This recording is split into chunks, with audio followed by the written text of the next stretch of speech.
Olá, hoje nós vamos falar sobre um caso que tem chamado a atenção da imprensa desportiva em Portugal e vamos ver como seria essa situação no Brasil.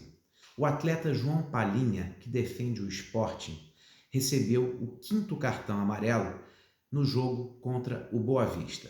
Pelo regulamento do Campeonato Português da Primeira Divisão, o atleta, ao receber o quinto cartão amarelo, deve cumprir uma partida de suspensão. O detalhe curioso que aconteceu nessa partida foi que, após ser confrontado pelos atletas e também pelo técnico do esporte, o árbitro ele se arrependeu do cartão amarelo. Disse que a infração ali não era passível dessa penalidade. E com base nesse argumento do árbitro, houve então a interposição de uma medida perante o Conselho de Disciplina da Federação Portuguesa de Futebol, que corresponde à comissão disciplinar, ou seja, a primeira instância do STJD no Brasil. E essa comissão disciplinar, após ouvir o árbitro, mas ter se recusado a ouvir o atleta, esse detalhe interessante, decidiu manter a decisão em campo.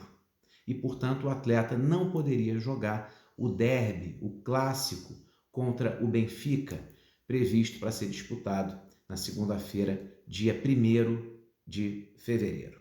Essa decisão do Conselho de Disciplina, ela foi divulgada na sexta-feira. E na sexta-feira, madrugada de sábado, houve então a interposição de recurso para o TAD, que é o Tribunal Arbitral Desportivo. O correspondente à segunda instância no Brasil seria como a correspondência para o pleno do STJD. E nesse recurso, com pedido cautelar, ou seja, de uma tutela cautelar, que no Brasil também o recurso pode ser dotado de efeito suspensivo, ou seja, que a finalidade é a mesma, ele não teve tempo hábil do TAD de Portugal, ou seja, o Tribunal Arbitral do Desporto, reunir o seu colégio de julgadores, o seu colégio de árbitros. E diante dessa ausência de tempo hábil para a reunião dos árbitros, há a previsão legal no próprio regulamento do TAD que o Poder Judiciário decida então essa questão cautelar. E foi por essa razão que o Tribunal Administrativo Central Sul, ele concedeu essa liminar. Isso na própria segunda-feira, essa decisão foi divulgada. Então o atleta pôde jogar o clássico contra o Benfica. É uma questão que abre um precedente, e um precedente que pode ser ali provocar, não é mesmo, uma série de revisões de decisões que foram tomadas na partida. Agora, é importante deixar claro que a decisão do tribunal, ou seja, do Poder Judiciário, apesar de se chamar Tribunal Administrativo, ele integra o Poder Judiciário de Portugal.